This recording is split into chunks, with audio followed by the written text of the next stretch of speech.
Hi, ഞാൻ ആദിഷ്. ഇന്നത്തെ വീഡിയോയിലൂടെ നമ്മൾ ഡിസ്കസ് ചെയ്യാനായിട്ട് പോകുന്നത് ഒരു സ്ത്രീയോട് ഒരിക്കലും ചെയ്യാൻ പാടില്ലാത്ത 6 പ്രധാനപ്പെട്ട കാര്യങ്ങൾ. ഈ കാര്യങ്ങൾ ചെയ്തു കഴിഞ്ഞാൽ അവർക്ക് നിങ്ങളോടുള്ള ആ ഒരു മതിപ്പ് പോകും. ഒന്നാമത്തെ കാര്യം എന്ന് പറയുന്നത് നിങ്ങളുടെ വീക്ക്നെസ്. അതൊരിക്കലും നിങ്ങൾ ഷെയർ ചെയ്യാതിരിക്കുക. ഇനി അത് തൻ്റെ പാർട്ട്ണർ ആണെങ്കിൽ കൂടി. എപ്പോഴും സ്ത്രീകൾ ആഗ്രഹിക്കുന്നത് അവർക്ക് ആ ഒരു സെക്യൂർ ആയിരിക്കണം എന്നുള്ളൊരു തോന്നലൊക്കെ ഉണ്ടായിരിക്കും. അപ്പോൾ നിങ്ങളുടെ ആ വീക്ക്നെസ് ഒക്കെ ഷെയർ ചെയ്യുന്ന സമയത്ത് നിങ്ങൾക്ക് കോൺഫിഡൻസ് കുറവുണ്ടോ എന്നുള്ള ആ ഒരു ഭയവും ഫിയറൊക്കെ അവർക്ക് വരാനുള്ള ചാൻസ് ഉണ്ട്. അപ്പോൾ നിങ്ങളുടെ കുറവുകൾ മാക്സിമം അത് ഓപ്പണായിട്ട് പറയാതിരിക്കുക. അത് പറഞ്ഞതുകൊണ്ട് പ്രത്യേകിച്ച് നിങ്ങൾക്ക് ഗുണമൊന്നും കിട്ടാൻ പോകുന്നില്ല എന്ന് വേണം നിങ്ങൾ മനസ്സിലാക്കാൻ. സോ വീക്ക്നെസ് ഷെയർ ചെയ്യുന്നത് അബദ്ധമാണ്. നിങ്ങളോടുള്ള ആ ഒരു മതിപ്പ് കുറയും. അത് നമ്മുടെ ഉള്ളിൽ തന്നെ വെച്ചാൽ മതി. അത് നമുക്ക് എന്തെങ്കിലും മാറ്റിയെടുക്കാൻ പറ്റും, അതിനെന്തെങ്കിലുമൊക്കെ നമുക്ക് ചെയ്യാൻ പറ്റുന്നുണ്ടെങ്കിൽ നമ്മൾ നമ്മുടേതായിട്ടുള്ള രീതിയിൽ അത് മാറ്റിയെടുക്കാൻ വേണ്ടിയിട്ട് ട്രൈ ചെയ്യുക എന്നുള്ളതാണ്. സ്ത്രീയോട് ഒരിക്കലും അത് ഷെയർ ചെയ്യേണ്ട ആവശ്യമില്ല. രണ്ടാമത്തെ പ്രധാനപ്പെട്ട കാര്യം എന്ന് പറയുന്നത് നിങ്ങൾ എപ്പോഴും അവരോട് പെർമിഷൻ ചോദിക്കുക എല്ലാ കാര്യത്തിനും. അപ്പോൾ എല്ലാ കാര്യത്തിനും എന്നെ ആശ്രയിക്കുന്നു എന്നുള്ളൊരു തോന്നൽ അവർക്കുണ്ടാകും. നിങ്ങൾ അത്ര കോൺഫിഡൻ്റ് അല്ല. നിങ്ങൾക്ക് ഒരു കാര്യം ചെയ്യണം എന്നുണ്ടെങ്കിൽ അവരുടെ സമ്മതം കിട്ടണം, അവരുടെ പെർമിഷൻ കിട്ടണം എന്നുള്ള തോന്നലൊക്കെ അവർക്ക് ഉണ്ടാവും. അതിൻ്റെ ആവശ്യമില്ല. നിങ്ങൾ കോൺഫിഡൻ്റ് ആയിട്ട് ആക്ഷൻ എടുക്കാൻ തയ്യാറായിട്ടുള്ള ആളാണ്. ആ വ്യക്തി ഇൻവോൾവഡ് ആയിട്ടുള്ള കാര്യങ്ങളാണെങ്കിൽ പെർമിഷൻ ചോദിക്കണം. അല്ല എന്നുണ്ടെങ്കിൽ നിങ്ങളൊരു സ്ത്രീയോട് പെർമിഷൻ ചോദിക്കേണ്ട ആവശ്യമില്ല. നിങ്ങൾക്ക് കോൺഫിഡൻ്റ് ആയിട്ട് തോന്നുന്ന കാര്യങ്ങൾ നിങ്ങൾ അതിൽ ആക്ഷൻ എടുത്ത് മുന്നോട്ട് പോവുക. അപ്പോഴാണ് അവർക്ക് നിങ്ങളോടൊരു മതിപ്പുണ്ടായിരിക്കുക. കാരണം സ്വന്തം റെസ്പോൺസിബിലിറ്റീസൊക്കെ ഏറ്റെടുത്ത് ചെയ്യുന്ന ഒരാളാണെന്നുള്ളൊരു തോന്നൽ അവർക്കുണ്ടായിരിക്കും. സോ ഈ രണ്ടാമത്തെ കാര്യം, എപ്പോഴും പെർമിഷൻ ചോദിക്കുക എന്നുള്ളത് ഒഴിവാക്കുക. ഇനി മൂന്നാമത്തെ പോയിന്റ് പറയുന്നതിന് തൊട്ട് മുൻപായിട്ട് നിങ്ങളുടെ റിലേഷൻഷിപ്പിൽ എന്തെങ്കിലും ഇഷ്യൂസ് നിങ്ങൾ ഫേസ് ചെയ്യുന്നുണ്ടെങ്കിൽ സപ്പോർട്ടിന് വേണ്ടിയിട്ട് നിങ്ങൾക്ക് മുകളിൽ കാണുന്ന നമ്പറിലോട്ട് വിളിക്കാവുന്നതാണ്.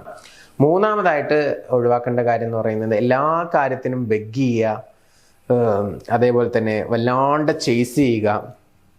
ഇത്തരം കാര്യങ്ങൾ ഒഴിവാക്കുക. എപ്പോഴും അങ്ങോട്ട് മെസ്സേജ് അയക്കുക, വിളിക്കുക, സംസാരിക്കുക, അങ്ങനെ തീവ്രമായിട്ടുള്ളൊരു പ്രണയം, സ്നേഹം ആ രീതിയിൽ പോവാതെ അവർക്ക് ഇങ്ങോട്ട് മെസ്സേജ് അയക്കാനും ഇങ്ങോട്ട് വിളിക്കാനും ഒക്കെ ഉള്ളൊരു ഗ്യാപ്പ് കൊടുക്കുക.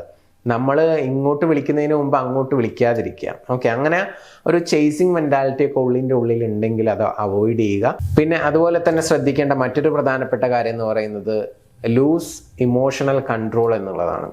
അഥവാ നമ്മൾ ഓവറായിട്ട് ദേഷ്യപ്പെടുക, അല്ലാന്നുണ്ടെങ്കിൽ നമ്മൾ ഭയങ്കര ദുഃഖത്തിലിരിക്കുക, നിരാശയിലിരിക്കുക, അവരോട് സംസാരിക്കാനൊന്നും ഒരു മൂഡില്ലാത്ത രീതിയിൽ, അല്ലാന്നുണ്ടെങ്കിൽ അവരോട് നല്ല അസൂയ തോന്നുക. വേറൊരാളോടൊക്കെ സംസാരിക്കുന്ന സമയത്ത് ആ സംസാരം കഴിഞ്ഞ് കഴിഞ്ഞാൽ വന്നാൽ അത് ചോദ്യം ചെയ്യുക. എന്താ സംസാരിച്ചിരുന്നത്, നീ എന്തിനാ അവരോട് സംസാരിക്കുന്നത്? ഇങ്ങനെ ഭയങ്കര ജലസായിട്ട് അല്ലെങ്കിൽ ഭയങ്കര ദേഷ്യം പ്രകടിപ്പിക്കുക. ഞാൻ നേരത്തെ പറഞ്ഞ പോലെ ലൂസ് ഇമോഷണൽ കൺട്രോൾ എന്ന് പറയുന്നൊരു കാര്യം അത് ചെയ്യാതിരിക്കുക.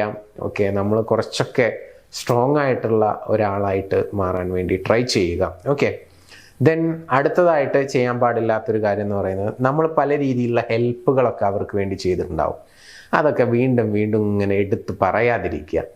വിളിക്കുമ്പോൾ ഞാൻ അന്നാ നിനക്ക് അത് ചെയ്തു തന്നില്ലേ, ഇത് ചെയ്തു തന്നില്ലേ, എന്നിട്ട് നീ എന്താ എന്നോട് ഇങ്ങനെ പെരുമാറുന്നത്, ഇങ്ങനെയുള്ള രീതിയിലുള്ള ടോക്കുകളോ ഒഴിവാക്കുക. ഈ ചെയ്ത കാര്യങ്ങൾ എടുത്ത് പറയാതിരിക്കുക.